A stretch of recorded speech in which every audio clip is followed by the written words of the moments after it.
What's up guys, I'm Jackson and this is The Loot Film, and today I'm back with another recap.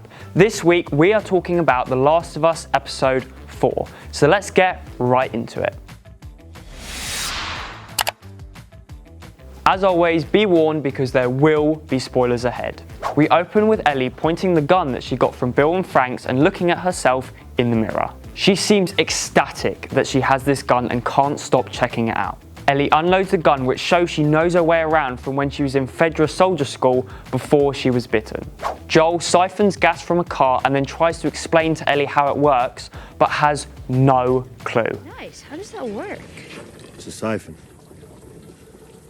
It's when liquid travels against gravity because pressure. You don't know. I know it works. To be honest, I can't blame him. Neither do I. Ellie then reads from Will Livingston's No Pun Intended Volume 2, which is taken straight from the game. She is always cracking jokes during the game, so it's good to see that the series kept this. The cover is the exact same that we see from the game, with the cow saying, "Oh no, not an udder one," and the duck saying, "These puns quack me up." They're almost as bad as the jokes Ellie reads. It doesn't matter how much you push the envelope, it'll still be stationary. Yeah, they are not funny. But what's quite cool is that joke is the first joke that we hear her say in the game as well. It doesn't matter how much you push the envelope, it'll still be stationary. We then see them driving along and they pass a roller coaster, bison, and Arby's, which references back to episode 3. I show up here looking for a free lunch, and this is not an Arby's. Well, Arby's didn't have free lunch, it was a restaurant. And then a collapsed train bridge with a train still on it. I'd hate to have been getting the train on that day. They drive off the road into the woods to camp overnight. They don't set up a campfire for fear of bringing unwanted attention from people. So can we start a fire? I'm freezing. Now, why am I going to tell you no? Because infected will see the smoke. No, fungus isn't that smart. This is too remote for infected anyway. People? This is the first real episode where we see humans as a proper threat. So what are they gonna do, rob us? Well, they'll have way more in mind than that. Okay. Joel tells her this to scare her so she doesn't wander and to make sure that she listens to him, but later when they're going to sleep, she brings it up again, implying that she is scared. Those people you said. There's no way anyone knows we're here, right? No one's gonna find us. No one's going to find us. Joel then feels bad and spends the whole night keeping watch to make sure she's okay. Aww, he's so sweet, isn't he? We can see here that Joel is starting to take to Ellie. He's shut off his emotions for so long, but now we see him opening up and letting her in. Ellie wakes up and smells the coffee, like literally wakes up and smells coffee and is repulsed by it. Oh, what the is that? You don't like coffee? Now, I'm on Ellie's side here. Coffee is a bottom tier drink. Disgusting. However, this coffee is Joel's lifesaver because he stayed up all night. Joel fills us in on a bit of his past with his brother, Tommy. What's his name? Whose name? Your brother. Tommy. Younger or older? Younger. Why isn't he with you? Long story. Is it longer than 25 hours? Because I think that's what we got.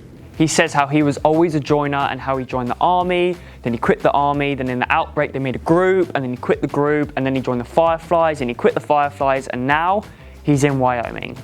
Ellie claims she isn't tired, but then we jump cut to her fast asleep. The tunnel at Kansas City is blocked, so Joel decides to go a different way, but this is where all hell breaks loose.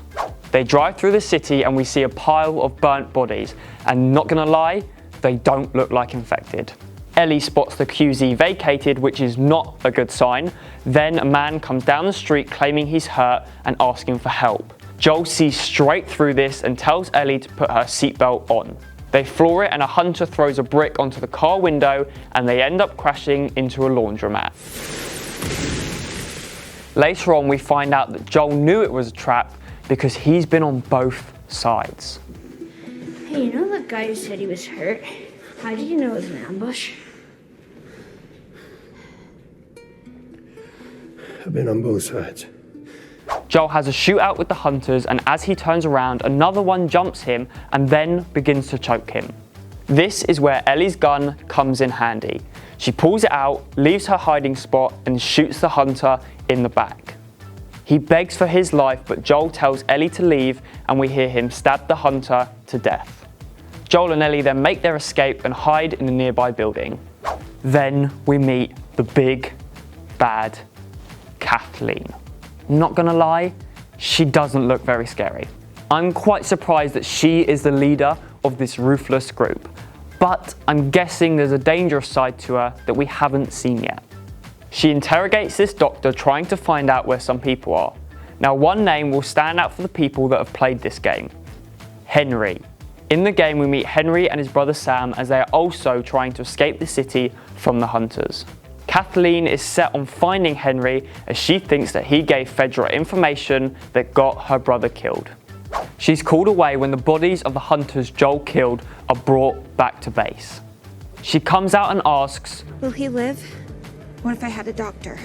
We then realise she isn't asking if she needs the doctor to save them, she's asking whether she needs the doctor to be alive or not, because then we immediately see her go and kill the doctor. There's that dangerous side to her I was talking about. Ellie and Joel share an awkward yet meaningful chat about how she shot the man, and Joel tried to comfort her, but we find out this isn't the first time she's hurt someone. But that's all we find out about that, for now.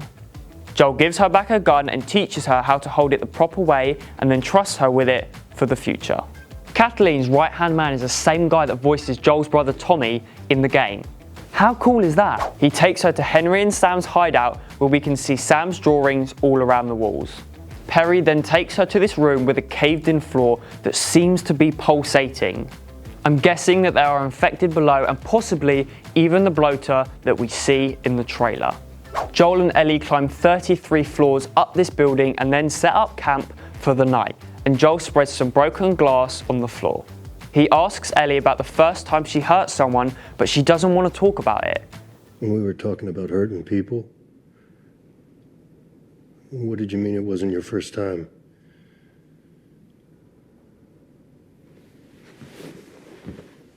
I don't want to talk about it. Ellie then pulls out another cracking joke. Joel? Did you know diarrhea is hereditary? What? Yeah. It runs in your genes. Okay, that one actually was pretty good.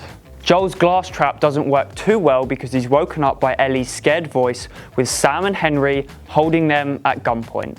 It's quite cool that we finish the episode the same way we start it, with the gun in our face.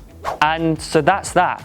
This was definitely one of my favourite episodes so far. Hopefully now you're all caught up and ready to watch episode 5. It will be out soon, and I'll be here to give you another recap.